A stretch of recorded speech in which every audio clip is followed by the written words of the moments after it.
फर्द जुर्म है वो ऐद कर दी गई है।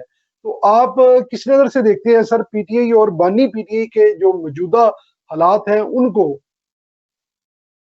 जी उस्मान साहब, thank you very much, always at your disposal. कोई मसरूफियत हमारी नहीं है सर, आप जब हुक्म करें हम हाजिर हैं आपके लिए। हमारे जो इमिग्रेंट पाकिस्तानी हैं उनके लिए।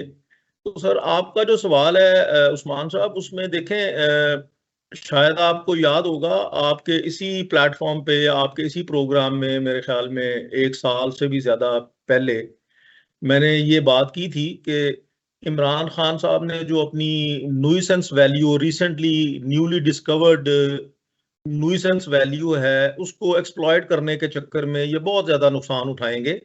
इनको अपने आप को दुरुस्त करने की जरूरत है, जी वरना इनका वही हाल होगा जो बानिए एमक्यूएम का हुआ कि कराची में एमक्यूएम से ज्यादा तो किसी की न्यूसेंस वैल्यू नहीं थी, और वो एक बहुत बड़ा थ्रेट बन चुके थे पाकिस्तान के लिए और इदारों के लिए, लेकिन इसके बावजूद ही वो कट डाउन टू इस साइज।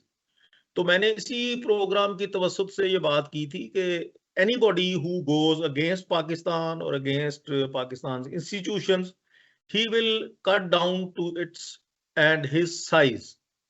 तो वो आपने जी देख लिया कि 1 साल के अरसे में he has come to where he has come. वो जहां पहुंचे हैं इसके वो रिस्पॉन्सिबल खुद हैं। आज मेरी नजर से एक कॉलम गुजर रहा था अंसार अब्बासी साहब का, आज का कॉलम, आज के डेली जंग में छपा है। उसमें वो कहते हैं कि इमरान खान साहब के मसाइल की सबसे बड़ी वजह सोशल मीडिया पर उनके जो टाइगर्स हैं उनकी जबान बंदी कराने में नाकामी जो है उनके मसाइल की बड़ी वजह है। उनके जी उनके कॉलम का लुबे लुबाब ये था। तो मैं अगर उनके साथ बात कर सकता और उनको ये कह सकता, अंसार अब्बासी साहब को, कि सर बात ये है कि वो टाइगर्स जो हैं वो they are not working on their own. उनके मुंह में अल्फाज और ये जबान और ये बद जबानी जो है वो कहाँ से आई है?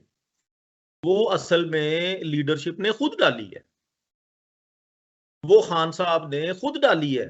उन्होंने इस हालात को इस नहज तक खुद पहुंचाया है, ओपनली, सीक्रेटली, प्राइवेट मीटिंग्स में, कोर कमेटी के मामलात में, हर जगह पे he has been derogatory and he has been abusive.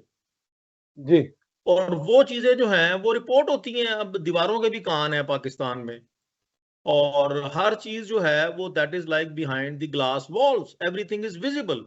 तो इदारों को भी नजर आ रहा था, सियासी कुव्वतों को भी नजर आ रहा था, और ये this was right like a writing on the wall जो आज इनकी इंडिक्टमेंट हुई है और इनको जो उन्होंने फर्द जुर्म आयद की है, ये तो एक्चुअली एक लीगल कार्रवाई है ना, जो अनफॉर्चुनेटली हमारे मुल्क में बहुत स्लो है। ये तो 1 साल पहले हो जाना चाहिए था। हम्म। तो बात ये है कि अब खान साहब जहां पहुंचे हैं वो खुद पहुंचे हैं, अपनी अपनी गलतियों की वजह से पहुंचे हैं। तो भट्टी साहब आप क्या समझते हैं कि अभी वो मतलब जिस तरह फर्द जुर्म उनके ऊपर ऐद कर दी गई है, तो आप समझते हैं कि मतलब आगे चल के फौजी ट्रायल, अदालतों में फौजी ट्रायल जो है वो भी होगा, और किसकी क्या सजा हो सकती है, बड़ी से बड़ी क्या होने सर वाला है, क्या देखें, लगता है आपको इसमें सारे इसमें जो है सैनियों ना, को देख? फौजी फौजी ट्रायल जो है ना, ये एक बहुत बड़ा प्रॉब्लम है पाकिस्तान में, although that is the solution to the problems. लेकिन मेरे ख्याल में फौजी ट्रायल से बेहतर भी यही होगा कि सिविल कोर्ट्स में, और जो पाकिस्तान का करंट जुडिशल सिस्टम है इसी में ही सारा कुछ हो। क्योंकि अगर फौजी अदालतों में जाएगा मामला तो फिर जो है ना वो मजीद प्रोपेगेंडा कैंपेन जो है वो तेज होगी इदारों के खिलाफ, और मुल्क